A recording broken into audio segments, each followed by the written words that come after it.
Assalamualaikum warahmatullahi wabarakatuh. Salam sejahtera bagi kita semua. Om Swastiastu, Namo Buddhaya, salam kebajikan. Pimpinan Komisi 3 beserta anggota yang saya hormati, pimpinan PSK beserta jajaran yang saya hormati. Saya ingin garis bawahi hal yang pertama, sekaligus ucapkan selamat buat LPSK. Saya tidak tahu, tapi paling tidak untuk diri saya sendiri memang peranan LPSK ini semakin hari semakin menantang, seharusnya bisa dimaksimalkan. Itu sebabnya saya duduk di Komisi 3 dan Banggar mendukung kenaikan anggaran ini hampir 100%, hampir 2 kali lipat. Sekali lagi, ini harus dimaknai dengan penuh tanggung jawab. Dalam kaitan tanggung jawab itu, lalu saya memberi 3 catatan pendek-pendek.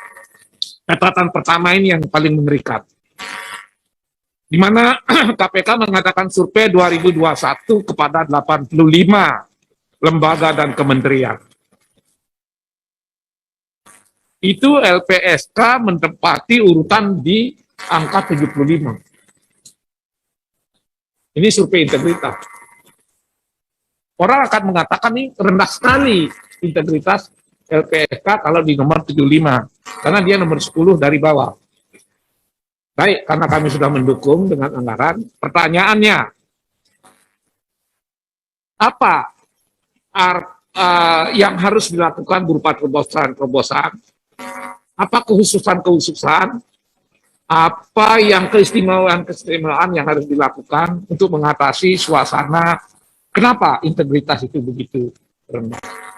Sebuah lembaga yang integritasnya rendah akan sulit memperoleh dukungan berikutnya, termasuk dukungan anggaran. Kami khawatir 2023 anggarannya tidak naik lagi, bahkan bisa turun.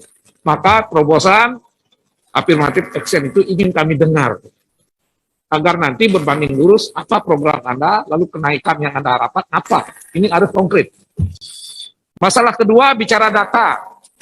Ini dalam paparan saudara yang tadi disampaikan bahwa pada tahun 2021 LPSK mencatat sejumlah pengaduan. Ini data ya.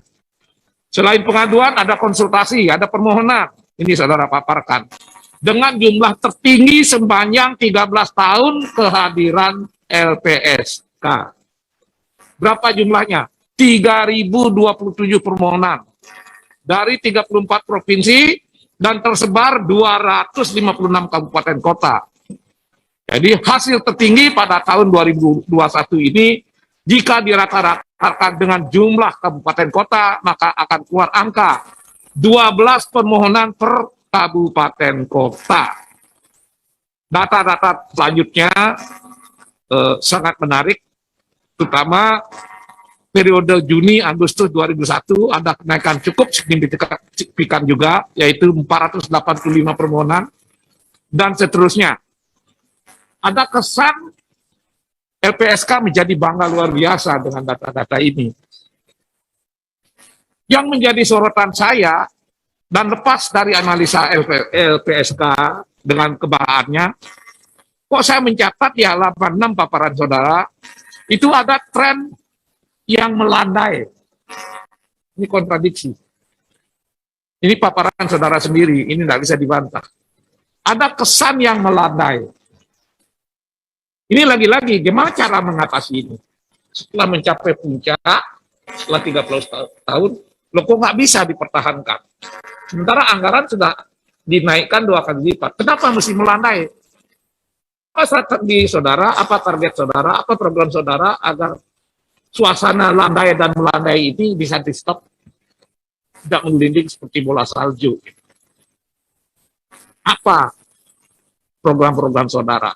Apa kira-kira semangat saudara mengatasi semua itu? Berkaitan dengan pengaduan, konsultasi, dan permohonan. Beberapa bulan yang lalu, ini fakta, saya mendapat telepon dari Kabupaten Buleleng, Bali, saya wakil Bali, dari Dapil Bali. Mereka mengeluh, dia merasa perlu mendapat ganti rugi, tapi sampai sekarang mereka tidak tahu bagaimana caranya. Lalu saya tunjuk LPSK. Ini sekedar satu contoh. Pertanyaan saya, bagaimana dengan korban-korban lainnya? terutama bom Bali yang di Bali. Saya menyaksikan sendiri pada waktu itu sudah memang sebagian terpenuhi. Tapi bolehlah saya mendapat penjelasan langsung di sini. Masih ada tak sisa-sisa yang belum terakomodir? Kalau ada angka-angkanya yang belum berapa, yang sedang berapa, yang sudah berapa. Supaya kami bisa menjelaskan pada masyarakat Bali, karena korban bom Bali sampai hari ini masih ada yang berobat jalan dengan segala kekurangan biaya. Masih ada yang cacat. Masih ada yang buta, gitu. Nah, kami yang ingatkan terakhir, waktu satu lagi, mungkin masih ada 2 menit, ini penting. Ini di halaman 1920 paparan saudara. Itu programnya bagus. Saksi korban perdagangan orang, penyiksaan, terorisme, dan seterusnya. Ada korban korupsi. Ini ditangani dengan serius. Yang paling menarik, kenapa saksi dan korban mafia tanah tidak tercantum dalam program saudara di tahun 2022. Sementara, sekali lagi, anggarannya dilipat-lipatkan. Bukankah korban mafia tanah yang paling mengerikan? Karena mafia tanah ini kasar, brutal, menggandeng kekuasaan. Kenapa ini tidak dimasukkan? Boleh dong saya sarankan, ini 2022 dimasukkan karena Presiden Jokowi mengingatkan, negara nggak boleh kalah dengan mafia tanah. Oleh karena itu, tolong ini diprogramkan, karena saya punya juga bukti-bukti tanah milik tempat ibadah, tanah milik pura aja diserobot orang oleh mafia. Putusan Mahkamah Agung di Bali itu tidak direkam kalau mafia tanah sudah turun. Enggak jalan. Orang yang berperkara kalah dalam sengketa tanah bisa dapat sertifikat, yang menang yang diharuskan dapat sertifikat tidak dapat.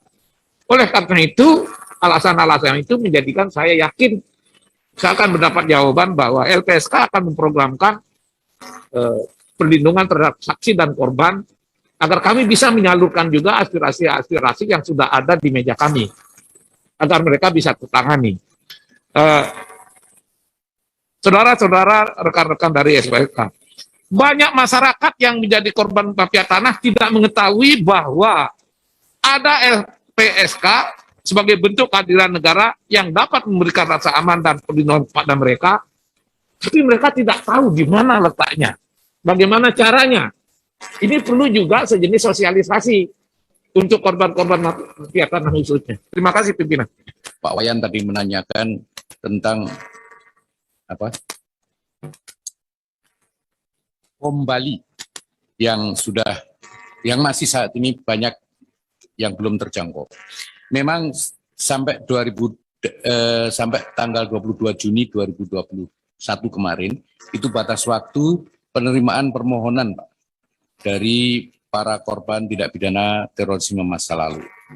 Nah, kami sudah menjangkau 215 yang kemudian kami serahkan kompensasinya bersama Presiden pada tahun 2020 Desember. Kemudian saat ini kami akan menyerahkan kompensasi kepada 357 korban tidak pidana terorisme. Selain itu, korban itu termasuk, dan yang paling banyak ini korban bom Bali memang. Dan bukan hanya kompensasi, tetapi LPSK juga memberikan layanan bantuan medis maupun psikososial pada para korban ini. Memang ada beberapa atau barangkali banyak, kami juga belum bisa mengetahui secara persis, korban yang belum terjangkau. Oleh karena itu, karena menurut batas undang-undang ini sudah tidak bisa kami layani, kami sedang mengupayakan bersama dengan organisasi penyintas dan organisasi masyarakat sipil lainnya untuk mencari solusi bagaimana dengan korban tidak pidana terorisme masa lalu yang belum sempat terlayani karena batas waktunya sudah lewat. Oleh karena itu justru kami meminta dukungan dari Komisi 3 bagaimana mencari solusi bagi para korban tidak pidana terorisme masa lalu yang belum sempat terjangkau. Selain itu Pak Wayan, kami juga melaporkan bahwa kami sudah minta fasilitasi gedung dari Gubernur Bali.